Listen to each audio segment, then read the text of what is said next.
আসসালামু আলাইকুম। এই ভিডিওতে আমরা ৯ নাম্বার যে সমস্যাটা ছিল এটা সমাধানটা করব। আমাদের প্রশ্নে আছে যে একটি সুষম পঞ্চভুজ আঁকার জন্য একটি বাহু দেওয়া আছে। সুষম পঞ্চভুজটা আঁকতে হবে। সুষম পঞ্চভুজ বলতে বোঝাবে যে পঞ্চভুজটার ৫টা বাহুই সমান থাকবে। আচ্ছা, তো প্রথমে পঞ্চভুজের বাহুটা ধরে নিলাম ৪ সেন্টিমিটার। এবার ৪ সেন্টিমিটার করে একটা রেখা আঁকবো। এটার নাম দিয়ে দিলাম এবি। এবার কাজ হচ্ছে এবি এর সমান করে এবি এর সমান ব্যাসার্ধ নিয়ে বিতে বসিয়ে একটা বৃত্ত, আবার সেম এবি এর সমান করে এতে বসিয়ে আরও একটা বৃত্ত আঁকবো। আমরা দুটো বৃত্ত আঁকলাম। এবার আঁকার পর এই যে পয়েন্টটা আছে এই পয়েন্টটার নাম দিয়ে দিলাম হচ্ছে সি পয়েন্ট। এবার সি পয়েন্টে বসিয়ে এ এর সমান ব্যাসার্ধ নিয়ে আরও একটা বৃত্ত আঁকবো। আমাদের এইটুকু কমপ্লিট হয়ে গেছে। আবার কাজ হচ্ছে আমাদের যে লম্বা স্কেলটা আছে এটা বসিয়ে এখান থেকে এটার পয়েন্টটা বরাবর বসাবো, বসিয়ে এখান থেকে এইটা একটা দাগ দেব।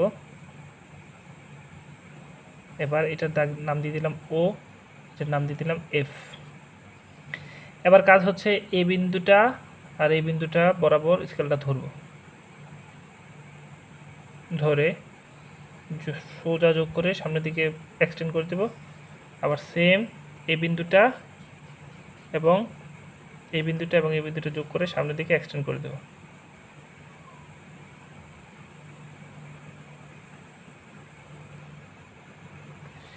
এবার কাজ হচ্ছে আমাদের এইটা এবং এটাকে যোগ করি, সেম আবার এটা এবং এটা যোগ করব। এবার যেহেতু আমাদের এটা সুষম পঞ্চভুজ, যে কারণে এটা প্রত্যেকটা বাহুর সমান, যে কোনো এটা বা এটা যে কোনো একটা মাপ নিতে পারি। তো আমরা এই বিয়ের মাপটা নিলাম, নিয়ে এখান থেকে এখানে বসিয়ে একটা বৃত্তচাপ, আবার সেম এখান থেকে একটা বৃত্তচাপ এঁকে এবার যোগ করে দেব। এটা যোগ করে ফেললাম। এবার আমাদের কাঙ্ক্ষিত সেই পঞ্চভুজটি হয়ে গেল। এবার নাম দিয়ে দিই আর Q P A B D E.